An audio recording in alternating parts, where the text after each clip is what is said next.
ఏంటి? ఎలాంటి నిర్ణయం వెలువడనుంది? ఈ నిర్ణయంపై రాష్ట్ర రాజకీయాల్లో తీవ్ర చర్చ నడుస్తోంది. ఇక ఫిరాయింపు ఎమ్మెల్యేల అనర్హత పిటిషన్లపై విచారణ పూర్తయింది. బుధవారం ఈ రోజు ఇద్దరు ఎమ్మెల్యేలను విచారించారు స్పీకర్ గడ్డం ప్రసాద్ కుమార్. ఇక కాసేపటి క్రితమే గద్వాల ఎమ్మెల్యే కృష్ణమోహన్ రెడ్డి ట్రయల్ నిర్వహించారు. ఈ రోజు ఇద్దరు ఎమ్మెల్యేల ట్రయల్ ఆర్గ్యుమెంట్స్ పూర్తయ్యాయి. ఇక మొత్తం 4 ఎమ్మెల్యేల అనర్హత పిటిషన్లపై స్పీకర్ విచారణ జరిపారు.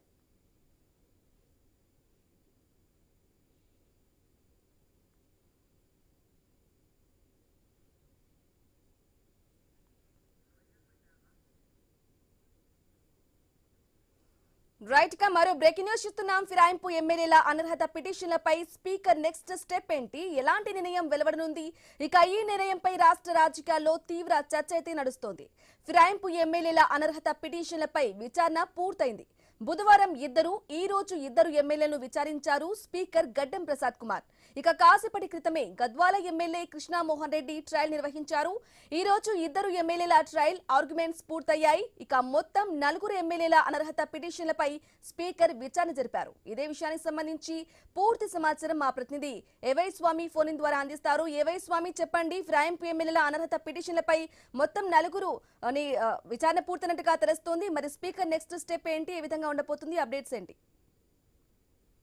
కాంగ్రెస్ పార్టీ నుంచి గెలిచి కాంగ్రెస్ 10 మంది ఎమ్మెల్యేలు ఇప్పటికీ తొలి విడత 4 మంది ఎమ్మెల్యేల పైన స్పీకర్ ప్రత్యక్ష విచారణ ముగించారు. ఇందులో ప్రధానంగా బీఆర్ఎస్ పార్టీ నుంచి గెలిచి కాంగ్రెస్ పార్టీలోకి వెళ్లారని ఆరోపణలు ఎదుర్కొంటున్నటువంటి ఈ 4 ఎమ్మెల్యేల్లో ప్రధానంగా రాజేంద్ర నగర్ ఎమ్మెల్యే ప్రకాష్ గౌడ్, చేవెళ్ల ఎమ్మెల్యే కాళయాజాలకు సంబంధించిన విచారణ మొన్న రీసెంట్ గా ముగించారు. వీరి మీద ఫిర్యాదు చేసినటువంటి బీఆర్ఎస్ పార్టీ ఎమ్మెల్యేల నుంచి క్రాస్ ఎగ్జామినేషన్ చేశారు. వారి నుంచి వీరు కూడా క్రాస్ ఎగ్జామినేషన్ ఎదుర్కొన్నారు. ఇరు వర్గాలకు సంబంధించిన లాయర్లు ఒకరిపై ఒకరు క్రాస్ ఎగ్జామినేషన్ చేస్తున్నారు. ఈ రోజు గద్వాల ఎమ్మెల్యే బల్ల కృష్ణమోహన్ రెడ్డి, అదేవిధంగా పటాన్చెరు ఎమ్మెల్యే గూడెం మైపాల్ రెడ్డి ఇద్దరు కూడా వారిని బీఆర్ఎస్ పార్టీ నుంచి ఫిర్యాదు చేసినటువంటి ఎమ్మెల్యేల తరఫున లాయర్లు వారిని క్రాస్ ఎగ్జామినేషన్ చేశారు.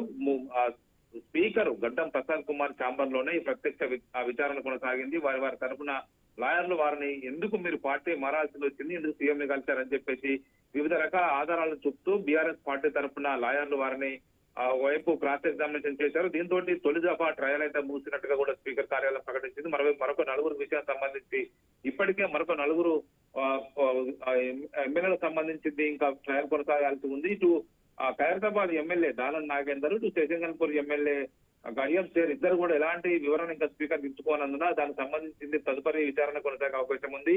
ఈ లోపు ఇటు బాన్సువాడ ఎమ్మెల్యే పోచారం శ్రీనివాసరెడ్డి, అదేవిధంగా జగిత్యాల ఎమ్మెల్యే సంజయ్, మరోవైపు ఇటు తెల్లాం వెంకట్రావు వీళ్ళందరూ కూడా విచారణ ఎదుర్కోవాల్సి ఉంటుంది. మొత్తానికైతే 10 మంది ఎమ్మెల్యేలకు సంబంధించినటువంటి విషయంలో ఒక్కొక్కరు వారి వివరణను ఇచ్చుకునే ప్రయత్నం అయితే చేస్తున్నారు. ఎక్కడికక్కడ కూడా వీరికి సంబంధించినటువంటి ఆధారాలను స్వీకరించి బీఆర్ఎస్ పార్టీ వారి మీద అనర్హత వేటు వేయించాలని చెప్పేసి భావిస్తూ ఉంది. ఇప్పుడు ఒక్కొక్క ఎమ్మెల్యే పైన ఒక్కొక్క బీఆర్ఎస్ పార్టీ ఎమ్మెల్యే ఫిర్యాదు చేయడం జరిగింది. ఇటు వారికి సంబంధించినటువంటి విషయంలో ఇరు వర్గాలు ఒకరిపై ఒకరు క్రాస్ ఎగ్జామినేషన్ చేసుకోవడం జరిగింది. ఇటు ఈ రోజు బీఆర్ఎస్ పార్టీ తరఫున ఫిర్యాదు చేసినటువంటి ఎమ్మెల్యే తరఫున ఈ రోజు అరకపూడి వైపు ఇటు పటాన్చెరు ఎమ్మెల్యే అటు గూడెం మైపాల్ రెడ్డి, గద్వాల ఎమ్మెల్యే కృష్ణమోహన్ రెడ్డి ఇద్దరిని కూడా ఇటు బీఆర్ఎస్ పార్టీ ఎమ్మెల్యేల తరఫున లాయర్లు వారిని క్రాస్ ఎగ్జామినేషన్ చేశారు. ఒకవైపు ఇటు బీఆర్ఎస్ పార్టీ నుంచి గెలిచినటువంటి బల్ల కృష్ణమోహన్ రెడ్డి తాను పలుమార్లు కేటీఆర్ ను కలిశారని చెప్పేసి పలుమార్లు ఆయన స్పీకర్ కార్యాలయం వివరించుకునే ప్రయత్నం చేశారు. కానీ రీసెంట్ గా